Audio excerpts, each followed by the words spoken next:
আমাদের এইখানে সবাই প্রত্যেকের পিছনে একটা নিপীড়িত নির্যাতিত গল্প আছে। আমি যদি আমারটা বলতে চাই, আমার বাবা মা দুইজনে এখানে সরকারি কর্মচারী। সেখান থেকে আমি এখানে মানব দিবসের শ্রমিক হিসেবে আমি অনেকবার চাকরির পরীক্ষা দিয়েছি, নিয়োগের পরীক্ষা দিয়েছি, কিন্তু আমাদেরকে কখনোই প্রায়োরিটি দেওয়া হয় নাই। আমার বাবা এখান থেকে রিটায়ার করেছে, আমার মা চাকরিরত অবস্থায় মৃত্যুবরণ করেছে, কিন্তু তারপরেও আমরা কোনো অগ্রাধিকার পাইনি। আমরা এখানে রিটেন পরীক্ষায় টিকেছি, ভাইবা বোর্ড পর্যন্ত গিয়েছি, কিন্তু সেখান থেকেও আমাদের অপমানিত করে বের করে দেয়।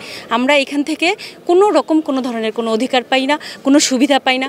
আমাদের সন্তানদেরও পর্যন্ত এখানে কোনো ভবিষ্যৎ নেই, ইভেন আমাদেরও কোনো নেই।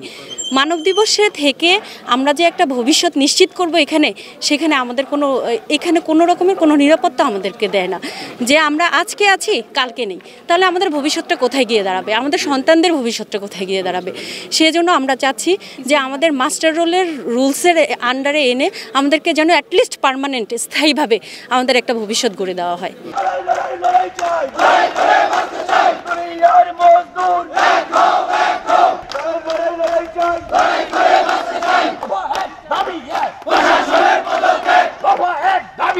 আমরা যারা ছাত্র হলে বা ছাত্রী হলে কাজ করতেছি তাদেরকে 30 দিন কাজ করায়, 26টা হাজিরা দেয়। ডিপার্টমেন্টে যারা কাজ করতেছে তারা দেখা যায় যে 18টা হাজিরা পায়, তাদের কোনো ছুটি নেই। তারপরে আমাদের কোনো ঈদ বোনাস নেই। Cinematic display, photography master, performance expert, NextG N9। তারপরে দেখা যাচ্ছে যে আমরা ঈদের ভিতরে যখন ছুটিতে যাই তখন আমাদেরকে বেতনও দেওয়া হয় না, ঠিকমতো হাজিরাটাও দেওয়া হয় না। তাহলে আমরা এই কারণে স্বৈরাচারী প্রশাসনের পদত্যাগ চাই।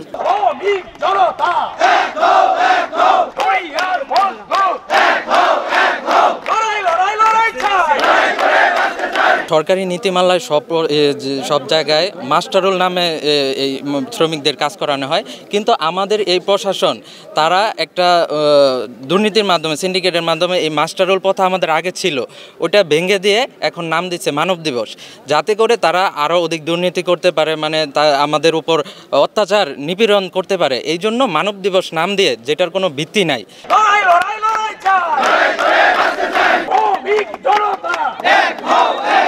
ডিসি স্যারের কাছে আমি 4 দিন ঘুরছি। ডিসি স্যারের পিএস বলে সময় নাই, স্যার ব্যস্ত, অনেক কিছু বলছে। আমি কোনো কাজ হয় নাই, তারা দুর্নীতির মাধ্যমে এখানে লোক ঢুকায়। এই প্রশাসনের পদত্যাগ যতক্ষণ পর্যন্ত না হবে আমরা মাঠে থাকবো।